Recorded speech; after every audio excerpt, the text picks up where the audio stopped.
아직 끝나지 않았다는 제목의 말씀을 함께 나누겠습니다. 오늘 맥추감사주일인데 맥추감사주일의 원래 이제 핵심 의미는 물론 보리를 추수하는 수확에 대한 감사의 날입니다. 그게 이제 맞습니다. 그런데 그 시기가 한 해의 중간입니다. 그래서 맥추감사절에는 항상 중간 점검 그리고 남은 날들에 대한 새로운 시작이라는 의미가 있습니다. 중간 점검이라는 말을 생각해 보면 우리에게 있는 감사의 조건이 무엇인지를 자주 생각하죠. 늘 말씀드리는 것처럼 이 감사의 조건이라는 말이 되게 못된 말입니다. 감사의 조건. 왜 그런가 하면 눈에 보이는 것으로 판단하게 되기 때문에 그렇습니다. 나에게 있는 감사의 조건이 뭔가 생각하고 우리 자식이 이번에 좋은 대학 갔다. 근데 옆집 아이는 좋은 대학 못 갔거든요. 그럼 이제 거기서 어떤 차별이 생기는 거죠. 근데 하나님이 우리에게 부어주시는 은혜라는 건 그렇게 차별적이지 않습니다. 그래서 우리가 습관적으로 자주 쓰는 여기저기서 들어왔던 감사의 조건을 한번 생각해 보세요. 그거는 되게 못된 말이고 사실은 쓰지 말아야 하는 말입니다. 오늘의 감사라는 건 어떤 조건에서 찾을 수 없습니다. 우리 눈에 보이는 것은 언제나 겉사람의 낡아짐이기 때문입니다. 우리는 언제나 겉사람의 낡아짐을 봅니다. 다만 우리는 이제까지의 삶을 정돈하고 앞으로의 날들을 믿음으로 살기로 다시 작정하면서 끝내 우리의 주인이신 하나님께 우리의 연약함 속에서도 하나님의 자녀요 하나님의 백성으로 완성하실 것을 믿는 믿음으로 감사하는 오늘이어야 하는 것입니다. 그래 집사님 때문에 감사해요. 근데 우리가 항상 하나님으로 인해 감사하는 날이어야 하는 거죠. 하나님으로 인해. 오늘 본문이 요셉의 이야기의 일부인데 요셉은 불평과 원망과 분노로 꽉 찰 만한 상황이었어요. 요셉의 이야기가. 요셉은 억울한 이유로 지금 감옥에 갇혀 있습니다. 그런데 하나님은 요셉의 삶을 전혀 돌보시지 않는 것처럼 보였어요. 실제로 모든 과정에서 우리가 아는 것처럼 하나님은 요셉의 삶에 계속 개입하셨지만 요셉의 눈에는 하나도 안 보였습니다.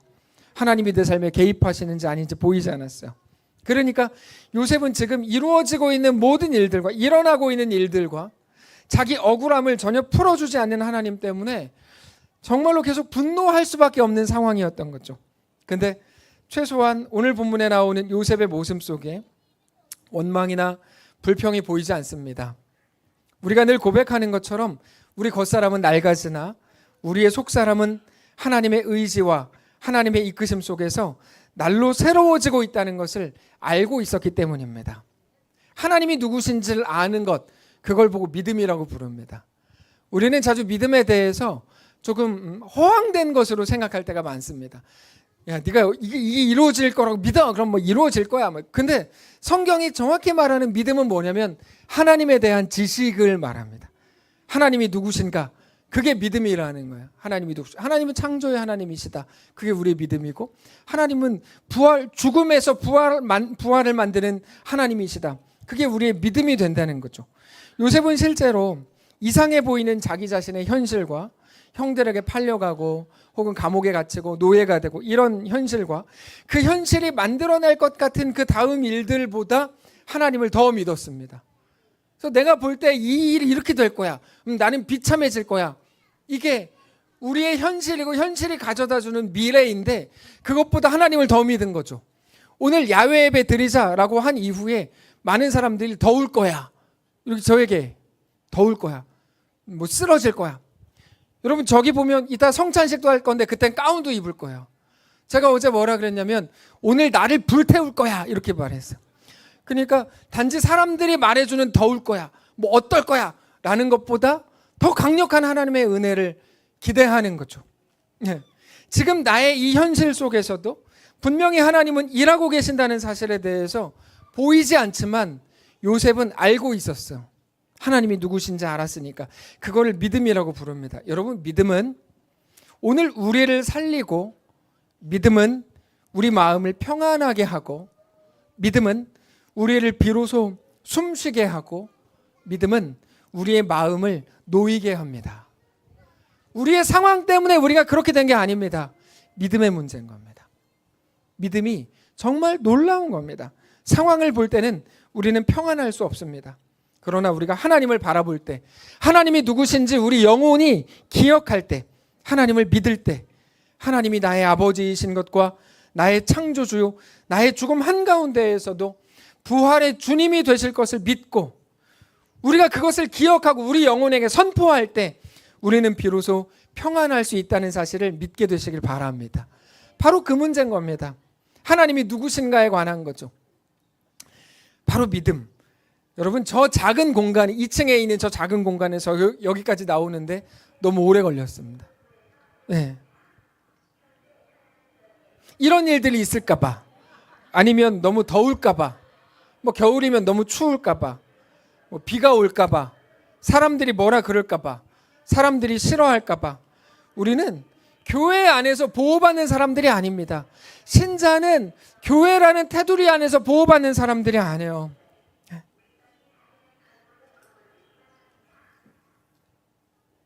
자, 됐어요. 저 방송은 한 번 또 있을 거예요. 자, 근데 신자는 교회 안에서 보호받는 사람들이 아닙니다. 어디라도 주님과 함께 가는 사람들입니다.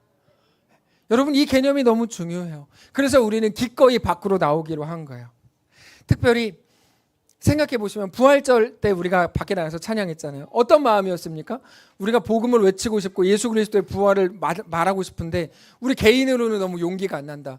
다 같이 가서 크게 외치자. 외쳤잖아요. 지금 이것도 마찬가지예요. 밖에 막 스피커 설치하고 설교하고 그러니까 이거를 듣기 싫은 사람들도 분명히 누군가는 듣게 될 거예요. 이게 얼마나 놀랍고 감사한 일입니까? 우리가 조금 불편하고 팔 떨어지겠는데 계속 이러고 있어야 돼 라고 생각하지만 그 정도 헌신에 대해 받는 보상은 뭡니까? 하나님의 복음이 막 전해지는 거죠. 네, 놀라운 일이에요. 특별히 저는 어제 밤늦게까지 이거를 준비하기 위해서 많은 분들이 헌신하셨는데 그분들이 헌신하게 된 것도 너무 감사했어요. 그냥 평소에는 꾸며진 곳에 가서 시간 나면 그냥 거기 가서 앉아있다가 나오는 게 전부인데 예배를 위해서 무언가를 헌신하고 내 자신을 드리고 밤늦게까지 이거 하고 저거 하고, 여러분 그분들의 예배는 이미 어제 끝난 겁니다. 오늘 이 자리까지 나올 필요가 없는 건 아니지만 이 자리에서 되는 게 아니고 어제 이미 다 끝난 거예요. 예배는 그런 겁니다. 여러분 기억하십시오. 요셉은 모든 어려움 속에서도 하나님을 믿는 믿음으로 걸어갈 수 있었는데 믿음을 확보하는 방법은 증거를 통해서입니다. 증거를 통해서. 사실 그러고 보면 하나님이 우리에게 이미 주신 증거들이 많습니다. 요셉도 그 증거들로 확인했습니다. 보디발의 집에 노예로 있을 때 어떤 일이 있었냐면 하나님이 요셉과 함께 하셨습니다. 어떤 일이 있었는지 몰라요. 근데 사람들이 요셉을 보면서 알았어요. 하나님이 너와 함께 하신다. 그럼 이렇게 질문하죠. 하나님이 함께 하시면 노예로 가지를 말아야지. 이렇게 생각하는 건 하나님에 대해 아직도 모르는 말입니다. 왜냐하면 하나님은 우리를 온실 속의 화초로 키우시는 분이 아닙니다. 하나님은 노예의 자리로도 가셔서 그들을 받으시는 분이세요. 하나님은 우리가 평안하게 안전하게 시원한 곳에서의 예배만 받으시는 분이 아니세요. 막 덥고 이거 진짜 더운데 나 이러다가 쓰러지는 거 아니야? 라고 생각하는 그 순간의 예배도 하나님 받으실 수 있는 분이세요. 하나님은 우리를 안전한 곳으로만 이끄시는 분이 아니시고 깊은 수렁으로도 몰아넣으시고 홍해로도 보내시고 광야 한가운데로도 이끄시는 분이세요. 그곳에서도 나는 너의 하나님이 될 거다 라고 말씀하시기 위해서 우리를 그리로 보내십니다. 성경을 통해서 누구는 홍해도 갔다 라고 말씀하시는 걸로 끝나지 않으세요. 우리가 홍해 앞으로 가게 될 거고 요단강 앞에 서게 될 겁니다. 아마 그러고 계시는 분들 여럿 계실 겁니다. 그때 우리는 알게 되죠. 하나님이 진짜 홍해 앞에서도 내 하나님이 되시는구나. 나는 다 끝난 줄 알았는데 하나님 내 하나님 되시는구나. 하나님이 우리와 함께 계시면 아무 일도 일어나지 않고 항상 건강하게 살다가 죽는 거 아닙니다. 하나님이 우리와 함께 하셔서 다리가 부러질 수도 있어요. 우리에게는 증인이 있잖아요. 최재명 집사님. 하나님이 우리와 함께 하셔서 질병에 걸릴 수도 있어요. 그러나 그렇다고 하나님을 버리시는 게 아니에요. 하나님은 우리를 증인으로 삼으시는 거죠. 그게 이스라엘 백성이고 그게 성경에 기록된 내용들입니다. 예. 여러분 요셉은 장소만 바뀌었고 그 대장들이 요셉에게 똑같이 행합니다. 노예로 있을 때, 죄수로 있을 때 또 공통된 표현들이 나옵니다. 그가 요셉이 하나님이 요셉과 함께 하시는 것을 보았다라고 분명히 기록합니다. 노예의 자리에서도 아니면 죄수로 있을 때에도 모든 사람들은 하나님이 요셉과 함께 하시는 것을 보았습니다. 장소의 문제가 아닙니다. 하나님이 함께 하셨다고 하는 그것이 핵심입니다. 여러분, 그걸 외부인만 보았겠습니까? 요셉 자신도 봤습니다. 하나님이 누군지, 어떻게 행하시는지. 비록 노예의 자리, 죄수의 자리였지만 그 속에서도 단지 보호해 주신 정도가 아니라 자기에게 대한 분명한 뜻과 목적을 가지셨다는 것을 요셉은 알았습니다. 하나님에 대한 지식, 그게 믿음입니다. 그러니까 우리는 고백할 수 있어야 돼요. 하나님 누구시냐? 하나님 전능하신 분이다. 하나님 창조주다. 하나님 부활의 하나님이다. 광야 한가운데서도 꽃을 피우신다. 죽음 가운데서도 죽음을 이기고 부활하게 하신 분이 하나님이시다. 그게 우리의 믿음의 내용이 되는 겁니다. 그래서 언제 어떤 사건이 있었다가 아니라 내 인생이 하나님의 이끄심 속에 있다. 내 인생은 하나님의 이끄심이다를 아는 것, 그게 믿음입니다. 그래서 성도는 과거에 그리고 지금 내 삶에 무슨 일이 일어났는가가 아니라 내 하나님이 살아계신가, 하나님이 내 아버지이신가, 하나님이 내 창조주 하나님이시고 부활하신 부활의 주인이신가, 너 영혼아, 너 믿어야 된다라고 선포하셔야 됩니다. 무슨 일을 만날 때마다 내 영혼아, 너 기억해야 된다. 하나님 살아계신 분이다. 하나님 창조주다. 하나님은 죽음의 권세를 이기신 부활의 하나님이시다라고 반드시 선언하셔야 됩니다. 상반기를 마치고 7월 첫 번째 주일입니다. 2025년 6월을 달려왔고 26주를 달려왔고 이제 나머지 6개월 26주가 남았습니다. 사랑하는 성도 여러분, 하나님이 누구신지 우리의 모든 위기 속에서 말씀을 통해 묵상하고 확인하실 수 있기를 바랍니다. 내가 어떤 상황이었고 어떤 상황인가 라고 하는 것을 생각하면 우리는 무너집니다. 내가 지금 어떤 상황인가를 생각하면 무너져요. 성도의 삶은 정황이나 상황으로 점검하는 게 아니에요. 내가 옛날에 이랬는데 더 좋아졌어. 하나님 감사해요. 이렇게 하는 게 아니에요. 성도의 삶은 상황으로 확인하는 게 아니에요. 하나님이 누구신가에 관한 겁니다. 하나님 누구신가? 하나님에 대한 분명한 믿음과 기대와 고백이 생생하게 남아있다면 우리는 그 어떤 환경과 상황 속에서도 원망과 분노가 아닌 기대와 감사로 우리 삶을 채울 수 있습니다. 믿음이라고 하는 건 어떤 구호도 아니고 어떤 말장난도 아닙니다. 우리의 삶입니다. 우리의 정황이 점점 거칠어지는 파도와 같다면 우리의 믿음은 더 강력하게 발휘될 겁니다. 여러분, 믿음이라는 건 우리 삶에 관한 이야기입니다. 각자의 독특한 삶의 정황에서 어떤 아이, 문제아를 자녀로 둔 부모, 혹은 매우 힘든 부모로 둔 그 가정에서 태어난 자녀, 혹은 목사로, 장로로, 권사로, 집사로, 성도로, 학생으로, 직장인으로 병이 있거나 어떤 문제가 있거나 우리의 각자의 다양하고 독특한 삶의 현장에서 우리 믿음이라고 하는 게 어떻게 반영되는가의 문제입니다. 어떻게 반영되는가? 너 믿는 자인가? 라고 하는 증거와 삶은 반드시 우리의 삶의 현장과 정황 속에서 나타납니다. 해석의 능력입니다.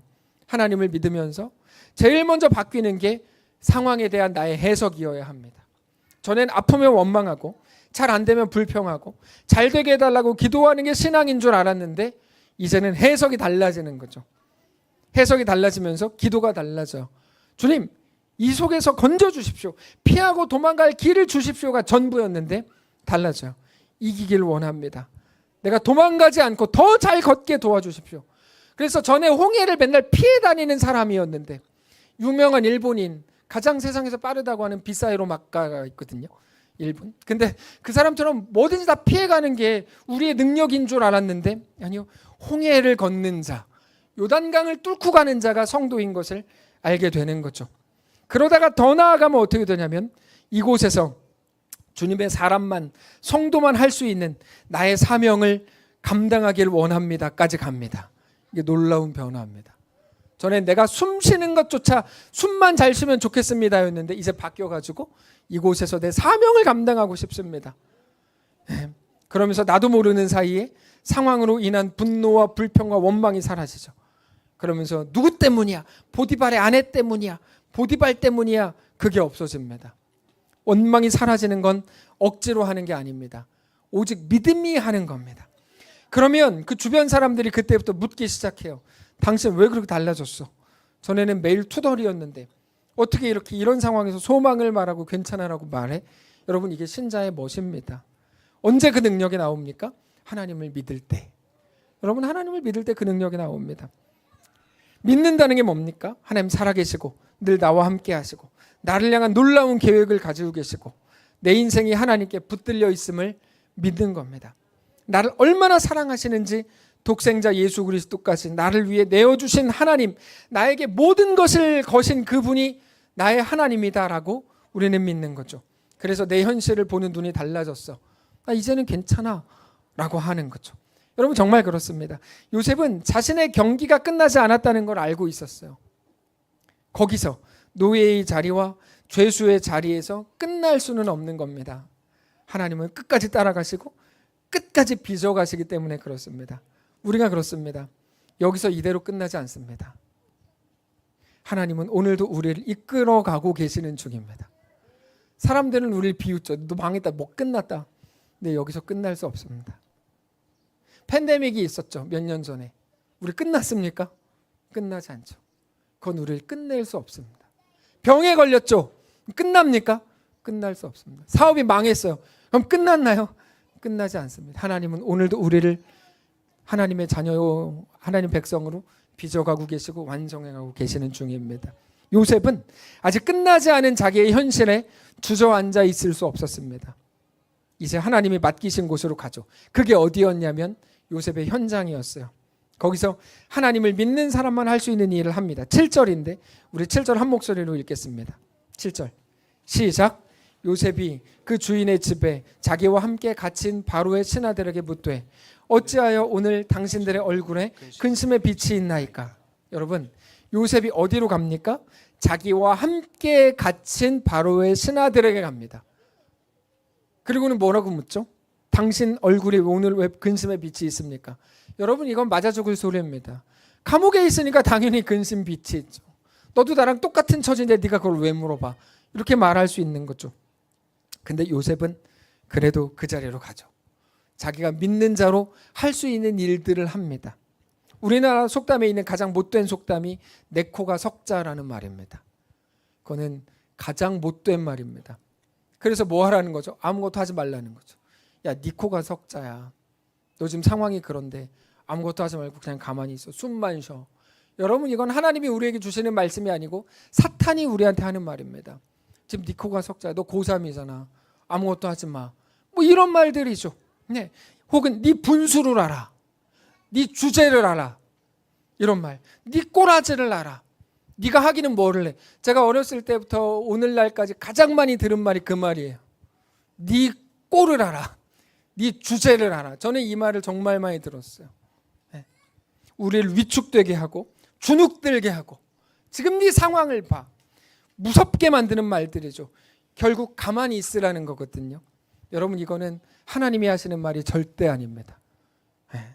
숨만 쉬어. 네 꼴을 봐. 대신 오래는 살게 해줄게. 그리스도인의 능력을 다 무너뜨리는 말입니다. 우리는 부서지더라도 할 수 있는 모든 걸 해야 됩니다. 부서지더라도 가만히 있으면 안 됩니다. 교회가 한 명의 교인이 있더라도 할 수 있는 걸 해야 됩니다. 네. 얼마 전에 말씀을 드렸지만 태국에서도 우리가 하는 아우니치를 하고 싶대요. 그래서 어떻게 하면 되는지 소개했어요. 먼저 약한 가정들을 찾고 거기서 우리가 이제 무엇을 할 수 있을지 찾고 뭐 쭉 얘기해 줬어요. 그래서 반구 학교에 있는 학생들 중에 힘들게 사는 아이들 너무 많지만 그 중에서 일단 3개의 집을 선정했다고 지난 화요일에 저에게 카톡을 보내주셨어요. 태국에서. 제가 이렇게 보니까 집이 아니에요. 집이라고 하는데 집이 아니에요. 그럼 저한테 김현우 지사님, 목사님 그래도 소망이 있는 게 지붕은 있습니다. 그러니까 옆에 아무것도 없어요. 아무것도 없고 있는데 요런 식으로 나무로 된 것도 아니에요. 그냥 뭐 이렇게 뭐 지프라이 같은 걸로 몇 개 막아놨어요. 예. 그래서 제가 당회에 이렇게 카톡방에다 올렸어요. 그러면서 어떤 생각이 들었냐면 지난 화요일 밤에 우리가 무언가를 할 수 있는 걸 하자. 우리도 힘든데 할 수 있는 걸 하자. 집을 최소한 모양이라도 만들어주자. 그래서 지난 수요일 아침에 화요일날 그 얘기를 듣고 수요일에 다른 곳에 가서 설교를 이제 하고 예배를 했는데 예배를 마친 후에 그분들과 잠깐 대화를 했습니다. 그러면서 제가 그 집들을 막 소개했어요. 이런 집이 있고 이런 집 이런 집이 있다. 그 대표님께서 바로 500만 원을 입금을 해주셨어요. 그분도 가난한 분이에요. 대표님인데 가난한 분이세요. 입금해 주셨어요. 당연히 그걸로 못하죠. 그런 집들은 저한테 목사님 얼마가 있으면 이거를 다 할 수 있습니까? 그래서 저는 그 돈을 줄 줄 알았어요. 근데 500만 원을 주셨어요. 너무 감사한 일이죠. 전 정말 너무 감사하게 생각해서 진심으로 감사했어요. 그거를 못해요. 근데 시작은 할 수 있겠다는 생각이 들었어요. 그래서 그분에게 문자 보냈어요. 너무 감사합니다. 우리가 시작할 수 있게 됐습니다. 저는 자발적으로 후원하지 않으면 이거 안 하려고 그랬어요. 뭐 어떻게 우리가 돈도 없는데. 근데 그렇게 하시는 분이 있어서 우리 시작은 할 수 있다. 그래서 정충기 장로님한테 바로 전화했어요. 들어가자. 이제 장로님은 뭐 항상 뭐 기꺼이 좋아요 이렇게 하시는 분이거든요. 머리가 하얘진 이유가 그런 것 때문이에요. 들어가자. 김혜삼 집사님한테 말씀드렸어요. 들어가자고. 집사님은 마음속으로 아멘 하셨어요. 신광록 집사님한테 끝나고 말씀드릴 거예요. 세 분이면 된다 그랬죠. 그래서 다른 분들은 이제 오실 거예요. 자, 중요한 건 뭐냐면 저는 못합니다. 근데 우리는 할 수 있습니다. 모금을 하고 진행을 해볼 거예요. 우리는 가난하고 돈이 없지만 그렇다고 생존을 위해서 힘드니까 지금은 가만히 있으라는 건 사탄의 요구입니다. 실패하더라도 해볼 수 있는 모든 것을 해볼 작정입니다. 그러면 우리 교회는 산소호흡기를 끼고 연명하는 것밖에 안 됩니다. 그거는 교회가 있을 존재 자체가 없어지는 겁니다. 교회가 많이 모여야 하고 산소호흡기를 껴서 안정적으로 있는 공동체가 되어야 한다는 건 교회 그만하자는 얘기입니다. 그건 있을 수 없습니다.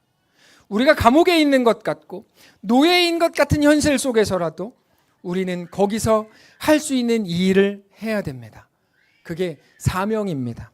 사명은 내가 하고 싶은 일, 내가 이루고 싶은 이 일을 말하는 게 아니고 내가 감당해야 되는 이 일을 말하는 겁니다. 내가 해야 되는 일, 단지 마음이 편해지고 내가 잘하는 거, 이런 수준을 넘어서는 게 사명입니다. 그래서 우리가 사명이라고 할 때 반드시 예수님의 십자가를 통해 사명이 뭔지를 확인해야 됩니다. 예수님의 십자가는 희생이 아니라 순종의 결과였습니다. 예수님의 십자가는 희생이 아니라 순종의 결과. 우리는 희생이라고 말하기를 좋아하지만 예수님의 십자가는 정확히 순종이었습니다. 이게 어떤 차이가 있냐면 희생은 내가 하는 거고 순종은 하나님이 하시는 일에 나는 동참할 뿐인 겁니다. 순종은 하나님이 하시는 하나님의 일입니다. 희생은 내가 가져도 되는 권리를 포기하는 게 희생이지만 순종은 시작점이 다릅니다. 내가 하나님의 백성이기 때문에 하나님의 명령을 따르는 것입니다. 기독교의 가치는 마땅한 권리를 포기해서 가지는 덕목이나 인정이나 칭찬 정도로 생각하는 것은 아주 잘못된 생각입니다. 예수님은 희생하신 게 아니라 순종을 하신 겁니다. 하나님이 요구하신 길로 가신 겁니다. 물론 그 길이 희생의 길이었던 건 맞습니다. 그러나 희생을 위해 희생하신 게 아니라 순종을 위해 희생하신 겁니다. 사도 바울도 이 부분에 대해 이렇게 고백합니다. 사도행전 20장 22절. 보라, 이제 나는 성령에 매여 예루살렘으로 가는데 거기서 무슨 일을 당하는지 알지 못하노라. 오직 성령이 각 성에서 내게 증언하여 결박과 환난이 나를 기다린다 하시나 내가 달려갈 길과 주 예수께 받은 사명 곧 하나님의 은혜의 복음을 증언하는 일을 마치려 헤매는 나의 생명조차 조금도 귀한 것으로 여기지 아니하노라. 예루살렘으로 가는데 거기서 무슨 일 당할지 모르는데요. 근데 한 가지 아는 게 있었어요. 성령이 말씀하신 분명한 사실. 거기 가면 결박과 환난이 너를 기다린다. 보통 같으면 감사합니다 하고 안 가죠. 근데 사도 바울은 기꺼이 가기로 합니다. 좋은 결과를 내려고 간 게 아닙니다. 가라고 하니까 간 거고 이끄시는 곳으로 간 겁니다. 그게 순종입니다. 우리의 남은 2025년, 우리의 남은 전 인생이 그와 같아야 합니다. 우리 하나님을 믿는 믿음을 가지고 이 사명을 행하는 자로 서 있어야 합니다. 말씀을 정리하겠습니다. 우리의 경기는 아직 끝나지 않았다. 이게 맥주감사절의 의미입니다. 맥주감사절의 의미가 뭐라고요? 우리의 경기는 아직 끝나지 않았다. 이게 맥주감사절의 의미예요. 오늘 우리에게 주시는 하나님의 메시지. 우리는 늘 끝났다고 말합니다. 제가 만난 대부분의 사람들은 끝났다고 말합니다. 목사님 망했어요. 끝났어요. 질병에 걸렸어요. 끝났어요. 병원에서 아무 소망이 없대요. 끝났어요. 다 끝났다 그러고 옵니다. 병이 생겼어요. 아파요. 떨어졌어요. 멀어졌어요. 힘들어졌어요. 다 끝났다는 거죠. 그래서 욕할 수 있고 욕해도 되고 불평해도 된다 이렇게 갑니다. 근데 그렇지 않습니다.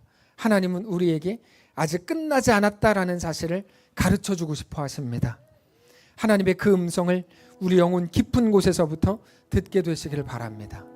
아직 끝나지 않았다. 누가 끝이래? 왜요? 하나님은 우리를 향한 놀라운 계획을 가지고 계시니까요. 아직 끝나지 않았어요. 왜요? 하나님은 우리를 너무너무 사랑하시니까. 당장 2025년만 놓고 보아도 전반전이 끝났을 뿐이에요. 후반전이 이제 막 시작된 겁니다. 우리 인생 전체로 놓고 보면 더욱 그렇죠. 끝나지 않았습니다. 이제 다시 시작입니다.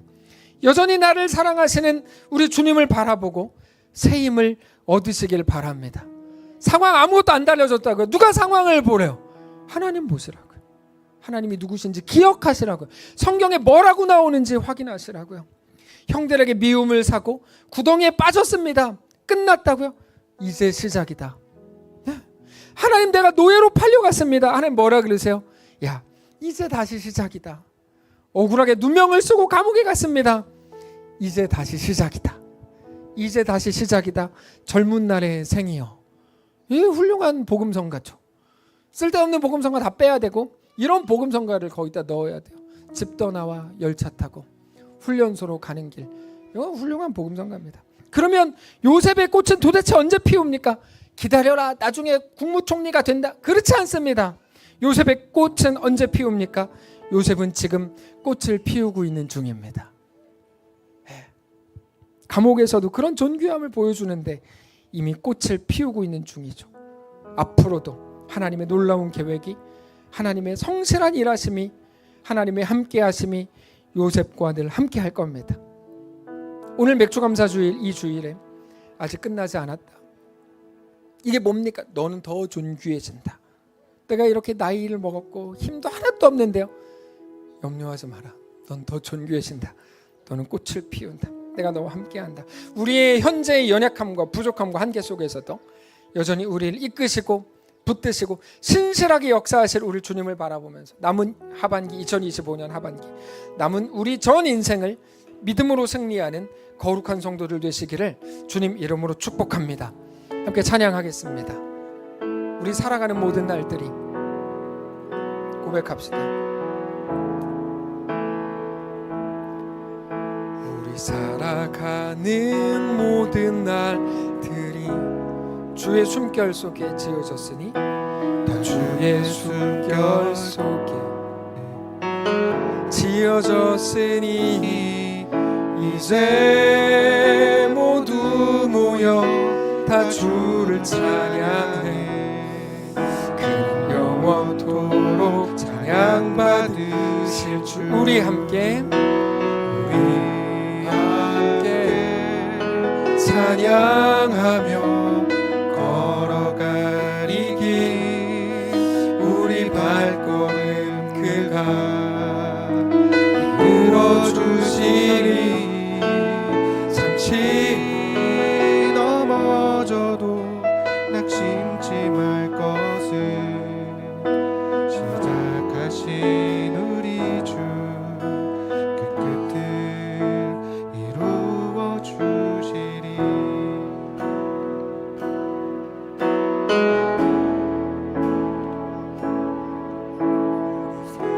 살아가는 모든 날들이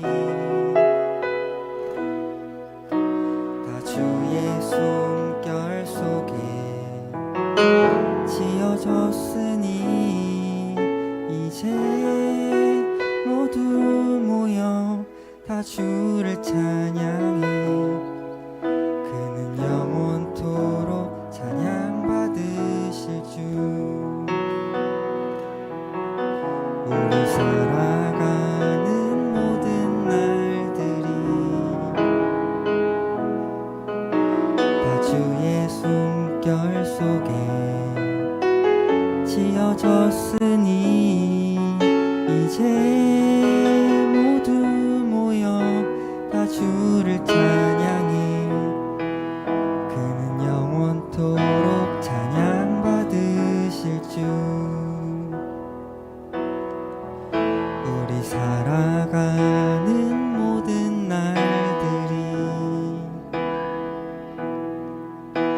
다 주의 숨결 속에 지어졌으니 이제 모두 모여 다 주를 찬양해. 그는 영원토록 찬양받으실 주. 우리 함께 찬양하며 걸어갈 이 길, 우리 발걸음 그가 이끌어 주시리. 잠시 넘어져도 낙심치 말 것은 시작하신 우리 주 끝끝을 이루어 주시리. 우리 함께 찬양하며 걸어갈 이 길, 우리 발걸음 그가 이끌어 주시리. 잠시 넘어져도 낙심치 말 것은 시작하신 우리 주 끝끝을 이루어 주시리. 우리 함께 찬양하며 걸어갈 이 길, 우리 발걸음 그가 이끌어 주시리.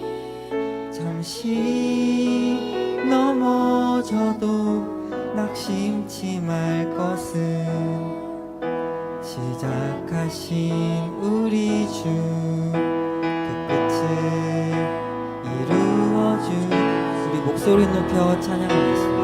우리 함께 찬양하며 걸어갈 이 길, 우리 발걸음 그가 이끌어 주시리.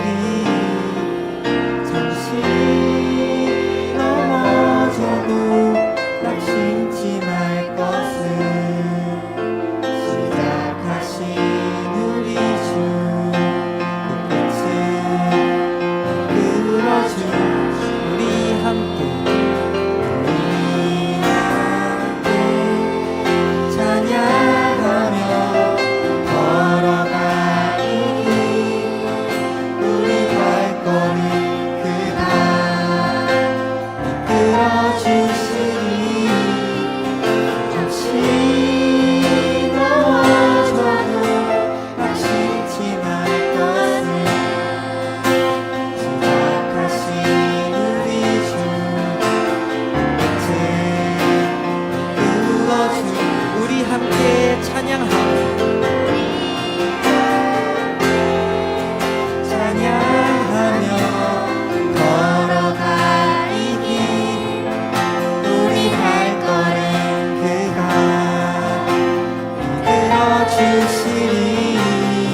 수만 다 사라져가도 주의 사랑은 끝이 없으니 살아가는 이 모든 순간이 주 은혜임을 나는 믿네.